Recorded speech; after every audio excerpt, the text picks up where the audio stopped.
नमस्ते। हिमालय की गोद में आपका स्वागत है।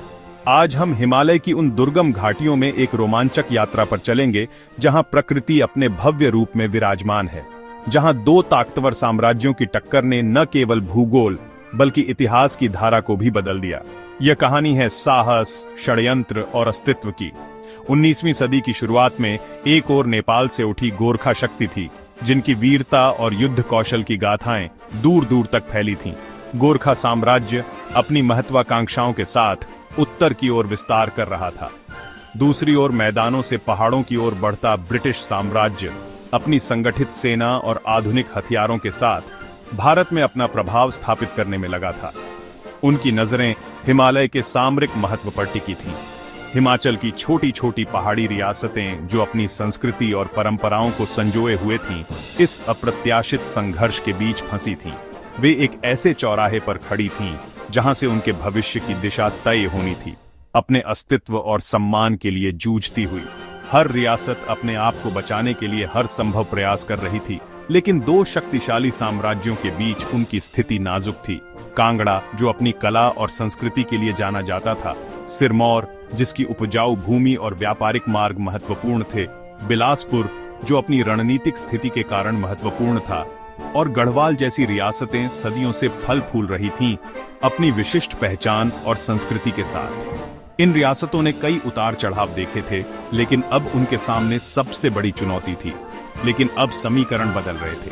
राजनीतिक परिदृश्य तेजी से बदल रहा था और इन रियासतों को अपनी रणनीति पर पुनर्विचार करने की आवश्यकता थी। पूरब से गोरखाओं का तूफान अपनी विजय पताका फहराते हुए आगे बढ़ रहा था और दक्षिण से अंग्रेजों की चालें अपनी कूटनीति और सैन्य शक्ति के बल पर अपना साम्राज्य विस्तार कर रहे थे। दोनों हिमालय की ओर बढ़ रही थीं, एक अपरिहार्य टकराव की ओर। गोरखा सेनापति अमर सिंह थापा, एक कुशल योद्धा और रणनीतिकार, ब्रिटिश जनरल डेविड ऑक्टरलोनी, एक अनुभवी सैन्य कमांडर, और पहाड़ी राजा जो अपनी भूमि और लोगों के लिए चिंतित थे। हर किरदार ने इस संघर्ष की दिशा तय की, अपनी महत्वाकांक्षाओं, डर और उम्मीदों के साथ। यह सिर्फ युद्ध की कहानी नहीं, बल्कि उससे कहीं बढ़कर है। बल्कि विश्वास जो रिश्तों की नींव रखता है, विश्वासघात जो सबसे गहरे घाव देता है, कूटनीति जो युद्ध के मैदान के बाहर भी लड़ी जाती है, और महत्वाकांक्षा की भी दास्तान है जो इतिहास को आकार देती है। तो चलिए जानते हैं, इस कहानी के पन्नों को पलटते हैं। कैसे गोरखाओं और अंग्रेजों के बीच यह ऐतिहासिक संघर्ष शुरू हुआ, किन परिस्थितियों में यह युद्ध लड़ा गया, और कैसे हिमालय की वादियां हमेशा के लिए बदल गईं, एक नए युग की शुरुआत हुई। यह कहानी है तलवारों की खनक जो युद्ध के मैदान में गूंजती थी, बारूद की गंध जो हवा में फैली हुई थी, और एक नए हिमाचल के जन्म की जो इस संघर्ष की राख से उठ खड़ा हुआ। 18वीं सदी के अंतिम वर्षों में नेपाल एक महत्वपूर्ण परिवर्तन के दौर से गुजर रहा था। यह वह समय था जब छोटी छोटी रियासतें एक शक्तिशाली राज्य में बदलने के लिए संघर्ष कर रही थीं। गोरखा साम्राज्य ने अपनी जड़ें जमा लीं। अपनी सैन्य शक्ति और रणनीतिक कौशल के बल पर यह साम्राज्य तेजी से विस्तार कर रहा था, आसपास के क्षेत्रों को अपने प्रभाव में ले रहा था। पृथ्वी नारायण शाह के नेतृत्व में गोरखाओं ने एक महत्वाकांक्षी अभियान शुरू किया। उनका लक्ष्य था नेपाल की बिखरी हुई भूमि को एकजुट करना और एक शक्तिशाली एकीकृत राज्य की स्थापना करना। गोरखाओं ने एकीकृत और शक्तिशाली राज्य बनाया। उनकी सैन्य क्षमता, संगठनात्मक कौशल और अटूट देशभक्ति ने उन्हें इस लक्ष्य को प्राप्त करने में मदद की। उनकी सेना अनुशासन और खुखरी के लिए मशहूर थी। खुखरी उनका पारंपरिक हथियार, उनकी बहादुरी और युद्ध कौशल का प्रतीक बन गया था। गोरखा सैनिक अपनी निडरता और युद्ध में अद्भुत कौशल के लिए जाने जाते थे। जल्द ही उनकी नजरें पश्चिम की ओर मुड़ी। वे अब अपने राज्य की सीमाओं का विस्तार करना चाहते थे और हिमालय के पश्चिमी क्षेत्रों पर अपना नियंत्रण स्थापित करना चाहते थे। हिमालय की घाटियों और व्यापारिक मार्गों पर उनकी नजरें टिक गईं। ये घाटियां और मार्ग न केवल सामरिक रूप से महत्वपूर्ण थे, बल्कि आर्थिक रूप से भी महत्वपूर्ण थे, क्योंकि वे व्यापार और वाणिज्य के केंद्र थे। अमर सिंह थापा ने कुमाऊं और गढ़वाल पर विजय पाई।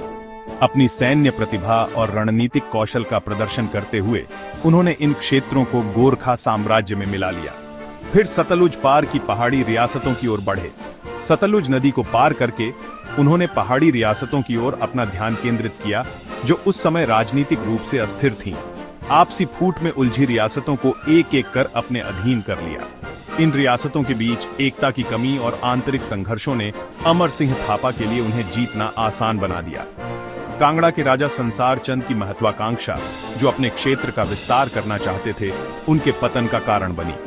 उनकी अत्यधिक महत्वाकांक्षा और गलत रणनीतियों ने उन्हें कमजोर कर दिया और अंततः उनकी हार का कारण बनी। कहलूर के राजा की मदद के बहाने अमर सिंह थापा ने कांगड़ा पर आक्रमण करने का अवसर पाया। अमर सिंह थापा ने संसार चंद को हराया और कांगड़ा पर अपना नियंत्रण स्थापित कर लिया और कांगड़ा किले में कैद कर दिया। कांगड़ा किला, जो कभी संसार चंद की शक्ति का प्रतीक था, अब उनकी कैद का स्थान बन गया था।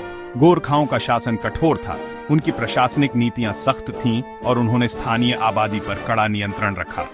स्थानीयों पर भारी कर लगाए गए, राजाओं को अधीनता स्वीकार करने पर मजबूर किया गया या उन्हें निर्वासन में भेज दिया गया। ऐसा लगने लगा था कि गोरखाओं को चुनौती देने वाला कोई नहीं बचा। उनकी शक्ति और प्रभाव अपने चरम पर थे और उन्होंने हिमालय के एक बड़े हिस्से पर अपना नियंत्रण स्थापित कर लिया था। लेकिन दक्षिण में एक और शक्ति उभर रही थी, जो गोरखाओं के लिए एक गंभीर चुनौती पेश करने वाली थी। अंग्रेजों की नजरें अब हिमालय की ओर थीं।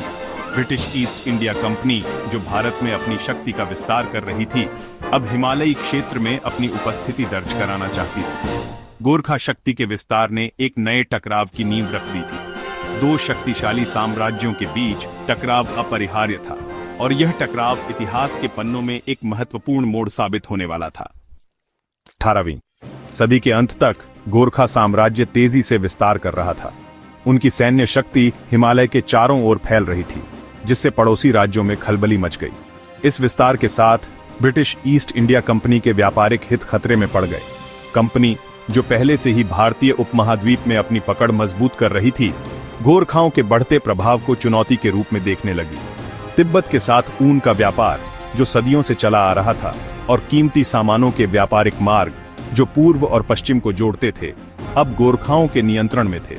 उन्होंने इन मार्गों पर अपना आधिपत्य स्थापित कर लिया था, जिससे कंपनी के व्यापारियों को भारी नुकसान हो रहा था। स्वाभाविक रूप से सीमा विवाद भी बढ़ने लगे। गोरखाओं और ब्रिटिश ईस्ट इंडिया कंपनी के बीच सीमाएं स्पष्ट रूप से परिभाषित नहीं थीं, जिससे अक्सर झड़पें होती रहती थीं। गोरखा सैनिक ब्रिटिश क्षेत्रों में घुसपैठ करते, अपनी सीमाओं का विस्तार करने की कोशिश करते। अंग्रेजों के लिए यह प्रतिष्ठा और संप्रभुता का सवाल बन गया। वे अपनी शक्ति और प्रभाव को बनाए रखने के लिए दृढ़ थे। तनाव बढ़ता गया और 1814 में गोरखाओं ने बुटवल और शिवराज पर कब्जा कर लिया। यह क्षेत्र, जो रणनीतिक रूप से महत्वपूर्ण था, अब गोरखा नियंत्रण में था। ये इलाके ब्रिटिश संरक्षण में थे। कंपनी ने इन क्षेत्रों को अपने प्रभाव क्षेत्र का हिस्सा माना था और गोरखाओं का यह कदम सीधे तौर पर उनकी सत्ता को चुनौती थी। इस आक्रमण के जवाब में अंग्रेजों ने अल्टीमेटम दिया, जिसमें गोरखाओं से तुरंत पीछे हटने की मांग की गई। लेकिन गोरखाओं ने अनसुना कर दिया। उन्होंने ब्रिटिश मांगों को मानने से इनकार कर दिया, जिससे युद्ध का खतरा और बढ़ गया। गोरखाओं को भरोसा था कि पहाड़ों में अंग्रेज टिक नहीं पाएंगे। उन्हें अपनी भौगोलिक स्थिति का लाभ था और वे पहाड़ी युद्ध में माहिर थे। लेकिन यह उनकी सबसे बड़ी भूल थी। उन्होंने ब्रिटिश सेना की ताकत और दृढ़ संकल्प को कम करके आंका। इस प्रकार व्यापार, सीमा विवाद और गोरखाओं की आक्रामक नीति ने युद्ध की आग भड़का दी। परिस्थितियां विस्फोटक हो चुकी थीं और टकराव अपरिहार्य था। 1 नवंबर 1814 इतिहास में दर्ज हो गया। ब्रिटिश ईस्ट इंडिया कंपनी ने गोरखा साम्राज्य के खिलाफ युद्ध की घोषणा कर दी। यह एक निर्णायक क्षण था, जिसने आने वाले वर्षों के लिए इस क्षेत्र का भविष्य तय कर दिया। यह सिर्फ दो सेनाओं का नहीं, दो दुनियाओं का महासंग्राम था। एक तरफ ब्रिटिश साम्राज्यवादी शक्ति और दूसरी तरफ अपनी स्वतंत्रता के लिए लड़ने वाले गोरखा। युद्ध शुरू होते ही अंग्रेजों ने 4 मोर्चों पर हमला किया। सबसे अहम मोर्चा था सतलुज घाटी, जहां अमर सिंह थापा मलाओं के किले में डटे थे। शुरुआती लड़ाइयों में अंग्रेजों को भारी नुकसान हुआ।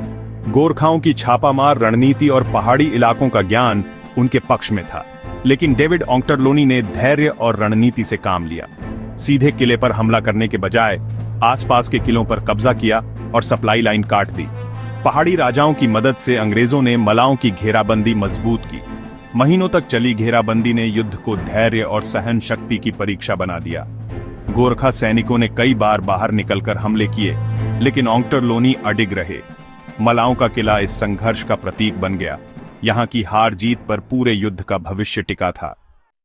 युद्ध के दौरान पहाड़ी रियासतों के राजा दुविधा में थे। गोरखाओं के अत्याचार से तंग अब उन्हें अंग्रेजों में आजादी की उम्मीद दिखी। डेविड ऑंगटरलोनी ने राजाओं को भरोसा दिलाया, अगर वे अंग्रेजों का साथ देंगे तो रियासतें लौटा दी जाएंगी। बिलासपुर, सिरमौर और अन्य रियासतों ने अंग्रेजों का साथ दिया। सेना, रसद और पहाड़ी रास्तों की जानकारी दी। स्थानीय समर्थन ने अंग्रेजों को निर्णायक बढ़त दी। गोरखाओं के लिए यह विश्वासघात बड़ा झटका था, लेकिन राजाओं की आजादी का सपना अधूरा रह गया।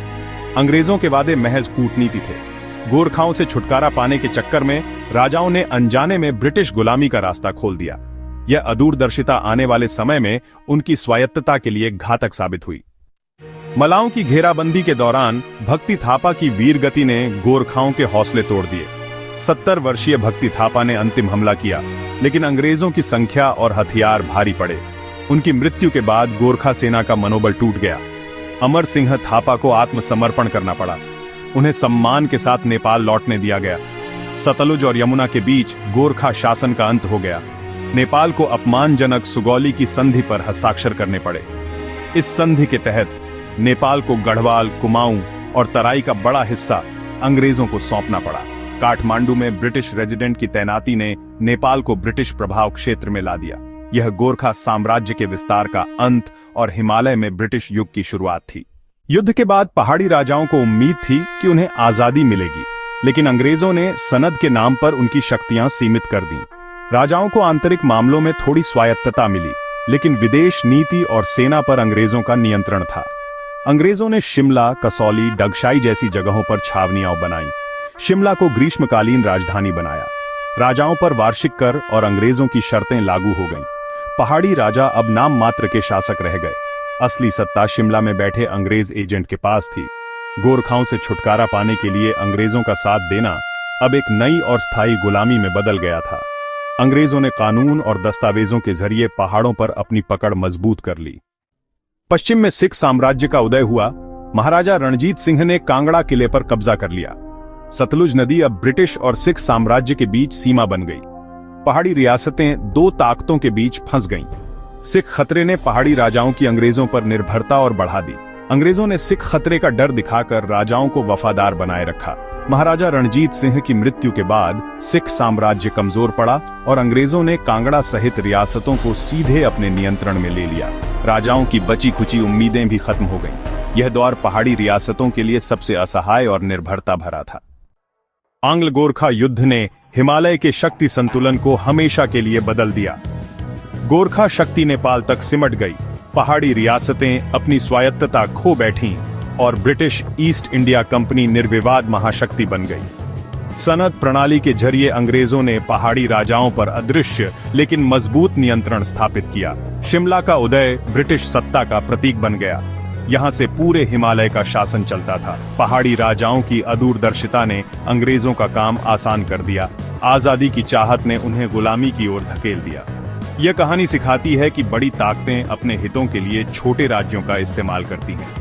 आंग्ल गोरखा युद्ध ने हिमालय की वादियों को हमेशा के लिए बदल दिया। यह ब्रिटिश राज के लंबे अध्याय की शुरुआत थी।